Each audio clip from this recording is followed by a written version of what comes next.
été présentée comme une nourricière. La célébration de la journée mondiale de la Terre a vécu en République démocratique du Congo.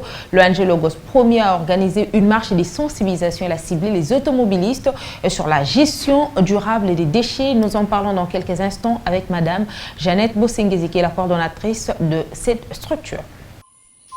Le portrait.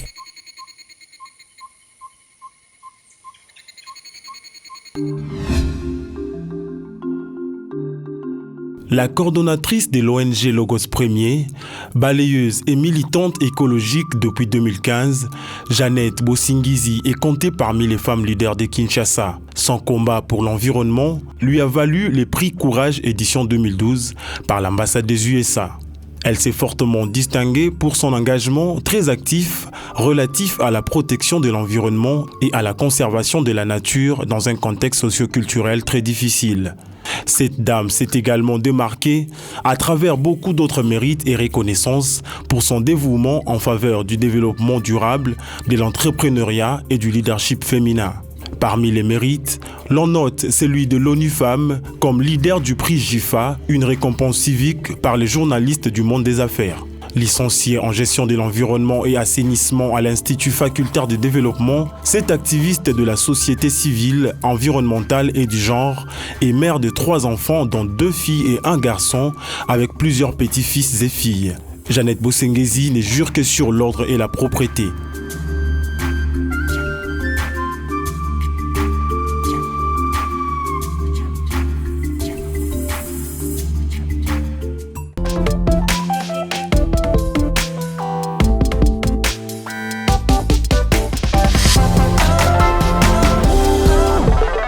Madame Jeannette, bonjour. Bonjour Bibis. Bienvenue sur ce plateau. Nous parlons de la célébration de la journée mondiale de la Terre en République démocratique du Congo, passée presque inaperçue au niveau gouvernemental. Mais du moins, vous avez songé à apporter votre touche dans cette célébration. Oui, merci pour la question. J'ai pensé à apporter une touche à cette célébration parce que je pense à former, à sensibiliser les jeunes pour un héritage écologique à la génération future. Et c'est pourquoi vous m'aviez vu sur le boulevard avec des jeunes. Il y avait Green Team, il y avait les jeunes étudiants du campus, il y avait aussi les jeunes de Potats, parce que on remarque, je ne sais pas si vous l'avez déjà remarqué, nos automobilistes, on a pensé aux automobilistes parce que vous voyez quelqu'un qui mange par exemple les bananes, qui prend son eau, soit en sachet, soit en bouteille, sans réfléchir, sans même se soucier, parce que la terre ici, c'est notre mère nourricière, et nous devons la protéger. Sans la terre, nous n'avons pas de vie, parce que tout nous vient de la terre. Et je crois que même nous-mêmes, la Bible nous dit que nous venons de la terre, et on jette. Quand on jette, on ne se pose même pas la question, le déchet ici que je viens de jeter, il va atterrir où? Est-ce qu'il fallait-il nécessairement commencer par les automobilistes? C'est parce que nous savons que les automobilistes ont aussi indexé les clients.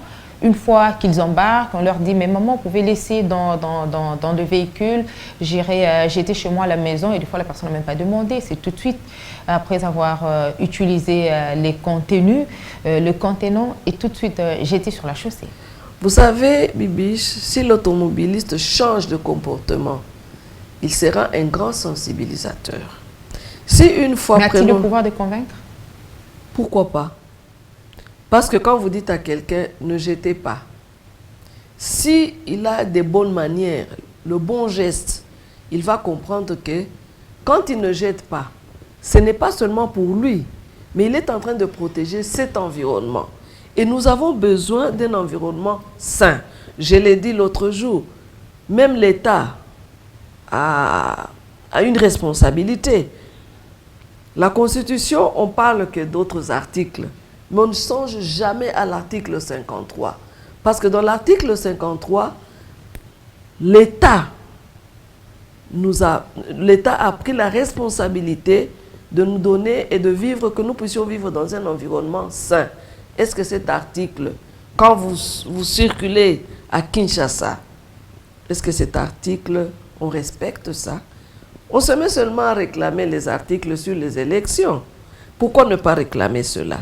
Est-ce qu'on peut connaître combien des automobilistes vous avez eu à sensibiliser le 22?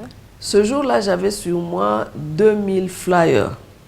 Et avant d'arriver à la Sosimat, rond-point Sosimat, je n'en avais plus. Oui, nous sommes partis de la gare centrale jusqu'à Sosimat. Avant d'arriver à Batete, là, on n'avait plus de flyers. Et c'est tout le monde qui commençait à réclamer. C'était un bon geste parce que jusqu'aujourd'hui, les gens me disent, vas-y même pendant 6 mois. Mais pour y aller pendant 6 mois, il faut les moyens. Et heureusement, ce jour-là, la BCDC a accepté de nous accompagner. On reviendra sur ça. Nous allons prendre l'éco-découverte. Pour vous, téléspectateurs qui nous suivent en ce moment, on se retrouve juste après. Éco-découverte.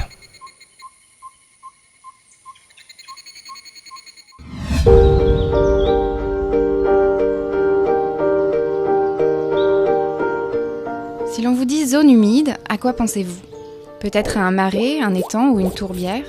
Ces milieux et d'autres encore en font effectivement partie. Leur point commun, l'eau, salée, douce ou saumâtre, gorgeant ou inondant les terres, ou parfois qui ne se voit pas. La végétation, quand elle existe, est composée en grande partie de plantes hygrophiles, c'est-à-dire qui se développent plus facilement en milieu humide. Depuis plusieurs années, les scientifiques lancent un cri d'alarme, car les zones humides régressent. Au XXe siècle, les 2/3 d'entre elles ont disparu en France métropolitaine. Les menaces sont nombreuses. L'urbanisation, les prélèvements d'eau, l'industrie, l'agriculture, l'aménagement des cours d'eau. Pas facile de préserver ces zones, d'autant qu'elles n'ont pas toujours bonne presse. Certains les voient comme des nids à moustiques ou un frein aux activités humaines. Alors inutiles les zones humides? Bien au contraire.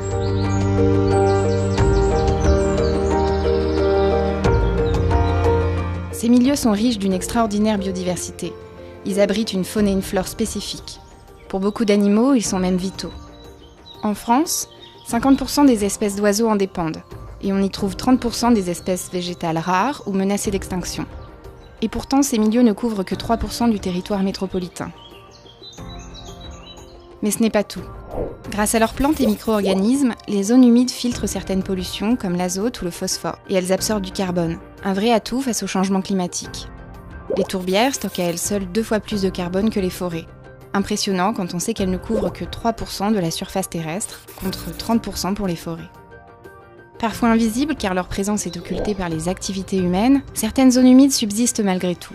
Pour permettre d'apprécier à nouveau leurs propriétés intrinsèques et donc leurs bénéfices, elles pourraient faire l'objet d'une réhabilitation dans un proche avenir.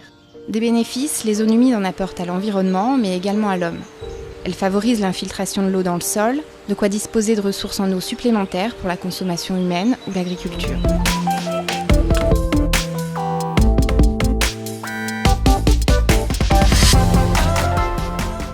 Alors c'est vrai que vous êtes parti de la gare centrale jusqu'au niveau du rond-point Sosimat avec plus de 2000 flyers. Vous avez senti que le besoin était pressant, c'est tout le monde qui voulait en avoir. Et aussi le message était vraiment interpellateur.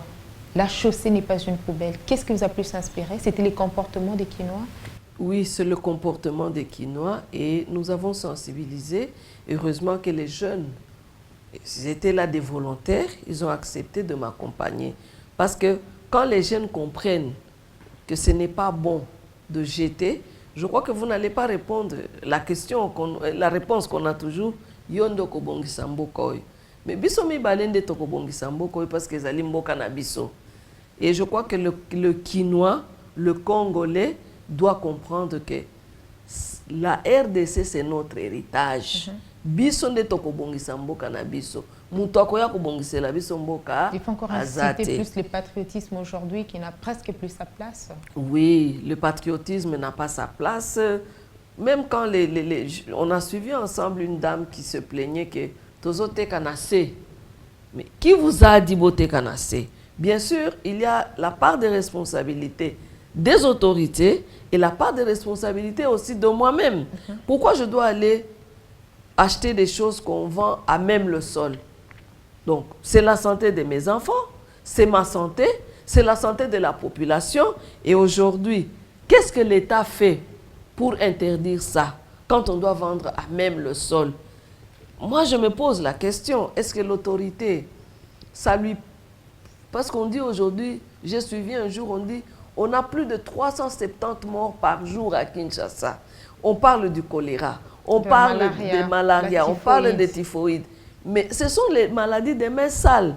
Et c'est à cause de quoi? C'est parce que l'environnement n'est pas respecté, on ne pratique pas l'assainissement. Voilà. Alors, est-ce qu'on est content d'aller dans les cimetières par jour? On enterre combien de personnes parce qu'on n'a pas offert un environnement sain? Vous êtes balayeuse. Est-ce qu'aujourd'hui, vous pouvez donner les statistiques de la production des déchets dans la capitale? En tant que balayeuse, les statistiques que j'ai, on a 8000 tonnes de déchets. Kinshasa seulement produit 8000 tonnes de déchets par jour. C'est que vous pouvez servir à beaucoup. Déjà, c'est une source de revenus. C'est une source de revenus. Mais pourquoi est-ce que chez nous, il n'y a pas de politique de transformation de déchets, recyclage? On en parle. Le recyclage, je peux donner un exemple. Un jour, j'ai réfléchi. Je me suis dit, bon, les poubelles qu'on met par-ci, par-là, c'est du plastique. Donc, au lieu de mettre du feu et envoyer le CO2 à la couche d'ozone, vaut mieux recycler ces déchets plastiques durs et on transforme ça, on recycle ça et on donne des poubelles. Il y a la CTB qui avait accepté de m'accompagner. On a produit 250 poubelles avec les bacs rebutés de la Bralima. Les casiers seulement. On a produit, on a recyclé et on a donné les poubelles gratuitement à la ville. C'était un projet pilote, mais je ne sais pas pourquoi. Mais comment ces poubelles ont été gérées, c'est aussi ça, notre problème. Même si vous allez aujourd'hui à la commune de Ngaliema, vous allez trouver une poubelle noire à la porte. Mais comment ces poubelles ont été gérées? C'est aussi ça le problème. Nous, on a produit les poubelles, on a donné à la ville. C'est la ville qui devait distribuer les poubelles dans les communes défavorisées. Pas seulement distribuer les poubelles, il faut aussi une forte sensibilisation. Et il faut aussi que la population sache que nous pouvons trier. Parce que quand on trie dès les ménages, on trie les déchets, ça facilite la tâche. Là où il faut mettre les bouteilles, on pense au recyclage des bouteilles. Il y a des bouteilles. C'est ça déjà que vous parlez de la sensibilisation, donc vous parlez de l'éducation de cette population et aussi apprêter les outils qu'il faut. Donc même quand il y a des sachets, vous savez par exemple dans le jaune, il faut mettre les biodégradables et dans le bleu, mettez les non biodégradables. Donc s'il n'y a pas cet accompagnement-là, ça sera difficile. Ça sera difficile parce que quand on mélange le tout, comment est-ce que vous allez encore trier? Ça donne du boulot. Et si on avait sensibilisé la population, le tri à partir des ménages, je vous dis qu'à la décharge, et on pense aussi au recyclage, je vous dis qu'à la décharge finale, on aura un peu... Mais il y a quand même des ONG qui tentaient de travailler dans ce sens-là, mais après quelques temps, ils n'ont plus tenu. C'est quoi le vrai problème? Quand vous n'avez pas l'accompagnement, l'accompagnement, ce sont les moyens, Bibiche, pour transformer tout ça. Il faut les moyens. Et nous, au Congo, ici... Mais est-ce qu'il y a des débouchés d'abord pour ça? Je donne l'exemple, si aujourd'hui on avait continué le projet là pour recycler les bacs, les plastiques durs, est-ce qu'aujourd'hui on ferait comme on crie? Donc on prendrait tout ce qui est plastique, tous les seaux cassés, les bassines cassées, tout. Et moi je me dis, on devait aller loin. Oui, on commence par les poubelles, mais pourquoi ne pas faire aussi des jouets? Ici, avec ces déchets, c'est possible. Au lieu d'aller amener des millions et des millions de dollars en Chine, à Dubaï, pour acheter les jouets pour nos enfants. Donc, on peut le faire aussi ici. Moi, je crois qu'il y a un manque de volonté politique. Il y a eu un manque de volonté politique. Nous parlons de la gestion durable des déchets en marge de la célébration de la Journée mondiale de la Terre. Nous allons prendre l'éco-créativité, cette rubrique qui laisse la place aux initiatives vertes. Éco-créativité.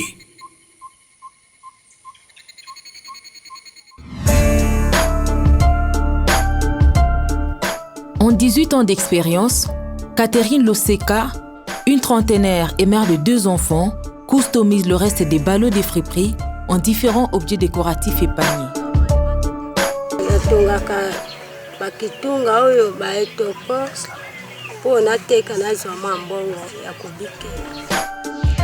Ce sont les fils d'emballage, des ballots Dans les marchés souvent jetés et parfois vendus à vil prix par les vendeuses de tombola qui constituent la matière première du travail d'artiste de Catherine. Awa na Kinshasa biloko oyo toza mpenza na mai te oyo tokoki kosalela yango. Me mwa misala kaka oyo wana ya bakitunga mabende wana biloko wana tobikelaka na yango. Kofutela mwa bandako tozoliaka wana kosombela mbaka wana. 30 minutes suffisent pour que la valeur ajoutée se dessine entre 1 et 2 fils superposés qui dévoilent la beauté, soit des nattes, des ramassettes, des paniers et autres. Oyo tosalaka yango eza lokola eloko na biso moko ya chasi na biso ambisi. Soki tozotia ba poison wana totiaka na mai tokangisi mai totia yango tokangisi boye tokotisi na mai siko tango bambisi ekoya ekotaka awa ekangami. 5 000 francs congolais déboursés, Catherine peut s'introduire dans les ménages à travers ces beaux objets conçus. Basinga oyo ya pembe oyo tosombaka na wenge.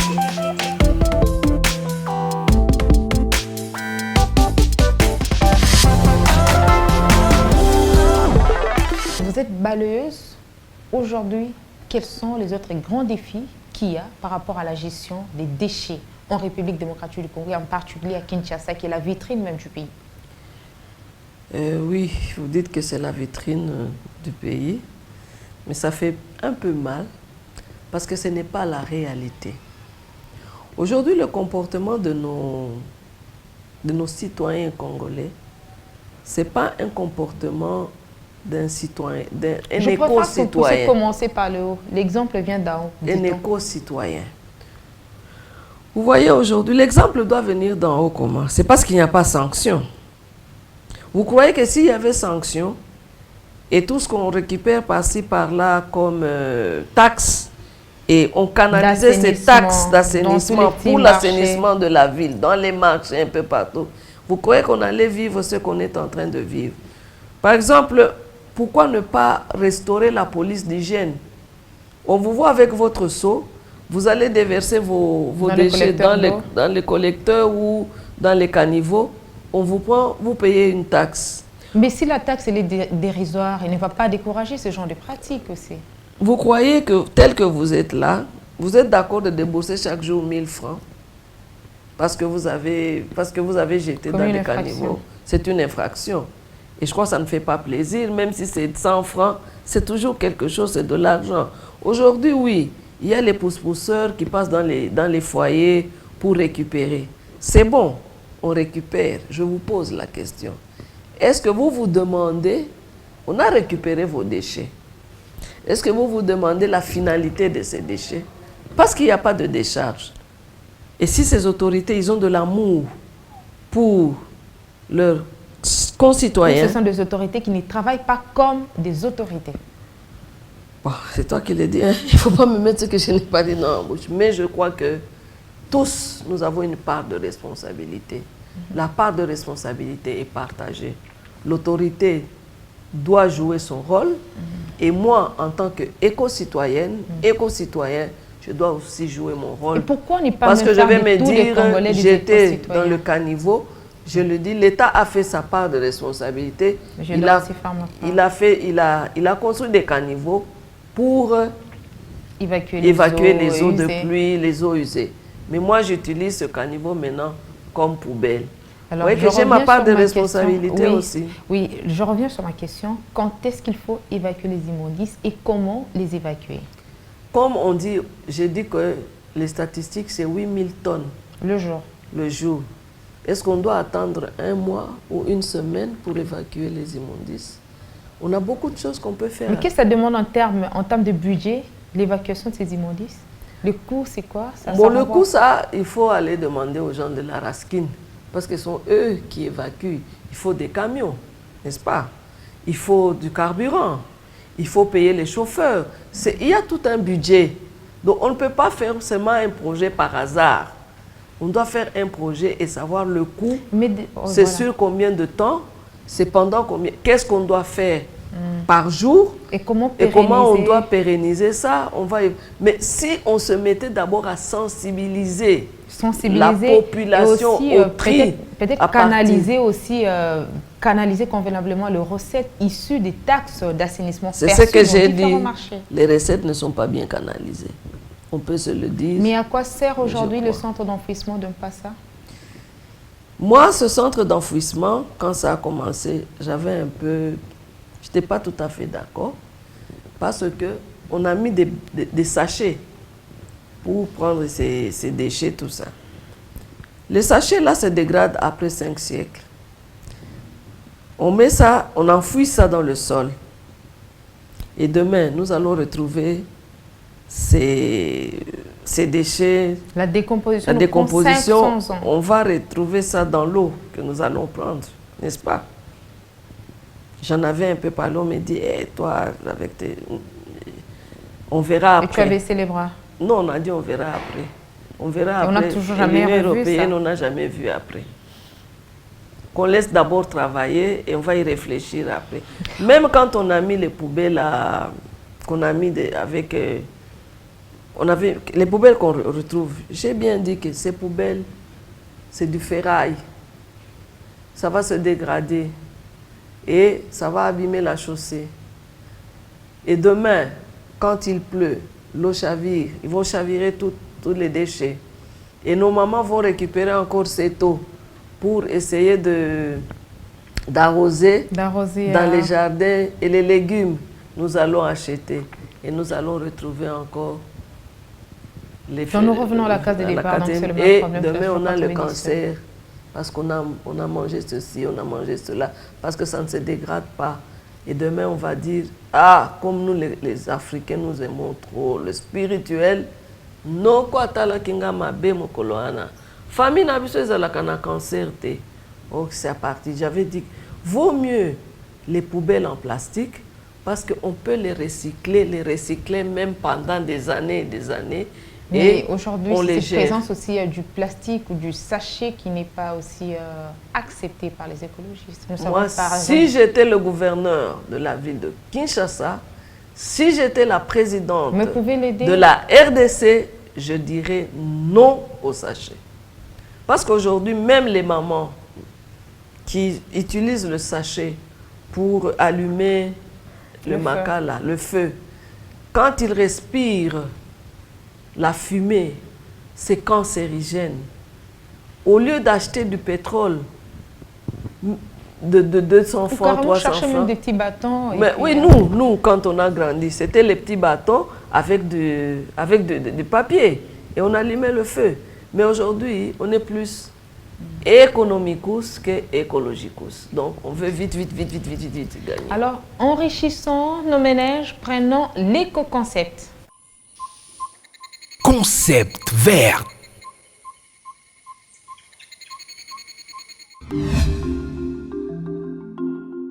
La compensation écologique, c'est un ensemble d'actions en faveur de l'environnement permettant de contrebalancer les dommages causés par la réalisation d'un projet qui n'ont pu être évités ou limités.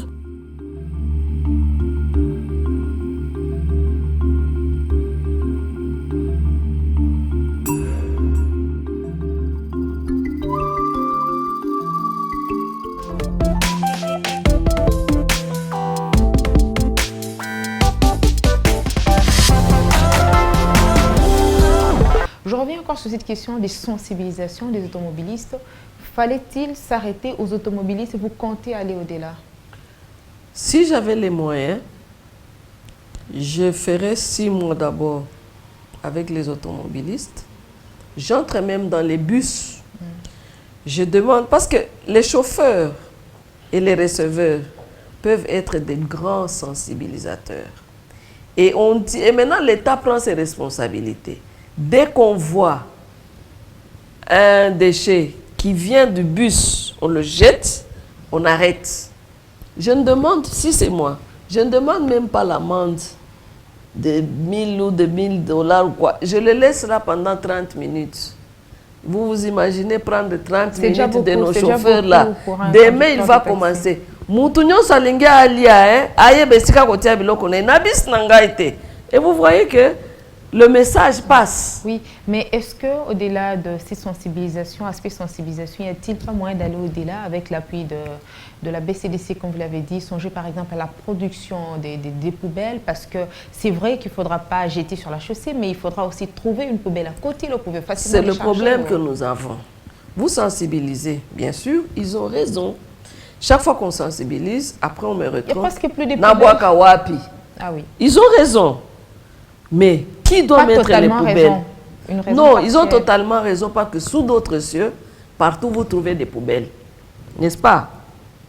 Et ces gens, quand ils vous demandent, ce sont des poubelles pleines, déjà un mois, sans être évacuées.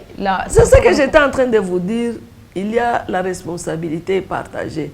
L'État doit jouer son rôle. Et moi, en tant que citoyen, éco-citoyen, je dois jouer aussi mon rôle. Je jette dans la poubelle. La responsabilité de l'État, c'est vider les poubelles et mais laisser une poubelle propre. D'accord. Je comprends que vous avez vraiment des idées très géniales qui font rêver. Est-ce que vous êtes prête aujourd'hui à fédérer les énergies pour que Kinshasa retrouve sa beauté d'antan? Bien sûr. Vous croyez que seul, je peux faire quoi que ce soit sur 12 millions d'habitants, 24 communes? Seul on ne peut pas. Il faut une synergie. Il faut que tout le monde puisse s'engager. C'est tout le monde. Ce n'est pas seulement en tant qu'environnementaliste. Une ménagère peut s'engager parce que la femme, surtout les femmes ce sont des éducatrices. Et l'éduc, elle dit aux enfants, ne jetez pas. À l'école, c'est tout le monde qui doit s'engager. À l'école, on s'engage. Et pourquoi pas créer un cours d'éducation environnementale dans les écoles à partir du maternel. Je ne sais même pas c'est quoi la proportion de l'éducation à l'environnement dans différentes écoles. Est-ce qu'on l'a? Nous, on a grandi, moi je me souviens, j'ai étudié au pensionnat Albert Ier de Bukavu. On avait ce cours. Et aujourd'hui, ce qu'on appelle poubelle, nous, on appelait ça bac. Mais aujourd'hui, le travail manuel, par exemple, il est remplacé par... de l'argent. Voilà. L'enfant vient et vous dit, on nous a demandé 1000 francs pour le travail. 5 papiers hygiéniques. 5 papiers hygiéniques. Qu'est-ce qu'on en fait? Vous voyez que l'éducation aussi, c'est aussi une initiative qui rencontre la campagne Bisso. Dans Bopé Tonabisso, on vous sent aussi très engagé à chaque fois que vous déployez sur le terrain. Moi, quand on parle de Bisso, je ne vois pas seulement Biwan. Je me Déjà, dis la Bisso, personne est exclue, c'est nous tous. Je dis Bisso, ça signifie nous. Notre affaire. C'est notre affaire. C'est l'affaire de tout le monde. Donc ce n'est pas seulement l'affaire de Biwan, Bisso, c'est l'affaire de tout le monde et tout le monde devait accompagner cette initiative-là. En tout cas, toute personne qui veut, qui est conscient qu'on doit vivre dans un environnement sain, qu'on doit changer de mentalité, qu'on doit changer de comportement, doit protéger cette planète et la léguer intacte aux générations futures. Oui, et je crois qu'on doit accompagner cette initiative. Alors, j'invite tout le monde à accompagner cette initiative parce que c'est bien conjugué. Nous, on n'a pas dit je, on n'a pas dit tu, on a dit nous. Et quand on dit nous, c'est tout le monde. Voilà, maman Jeannette, lorsqu'on parle de Bisso, c'est nous. Bisso, Chié, comme vous voulez. Betou. Betou, voilà, dans toutes les langues nationales. Oui. Alors, je reviens encore sur cette question. Nous savons qu'aujourd'hui, Kinshasa est vraiment envahi par la présence du sachet, est envahi par le sachet plastique. À un certain moment, il y a une campagne initiée par les autorités du pays, les autorités congolaises, qu'il fallait désachetiser Kinshasa. On n'en est toujours pas encore là. Faudra-t-il continuer à le dire? Est-ce possible de désachetiser Kinshasa aujourd'hui? Vous savez, Bibiche, dire et faire, agir, c'est différent. Ça fait des années qu'on crie à Kinshasa, on ne veut plus des sachets. Mais allez sur la route qui mène à Kingabwa, il y a même des machines qui sont là. On est en train de produire des sachets plastiques aujourd'hui. Non, des machines aujourd'hui. Des gens qui ont commandé des machines, ils sont en train de produire des sachets et ils revendent à ces mamans qui vont au robinet, ils mettent de l'eau et ils viennent nous vendre soi-disant l'eau pire. Alors, l'autorité ne voit pas.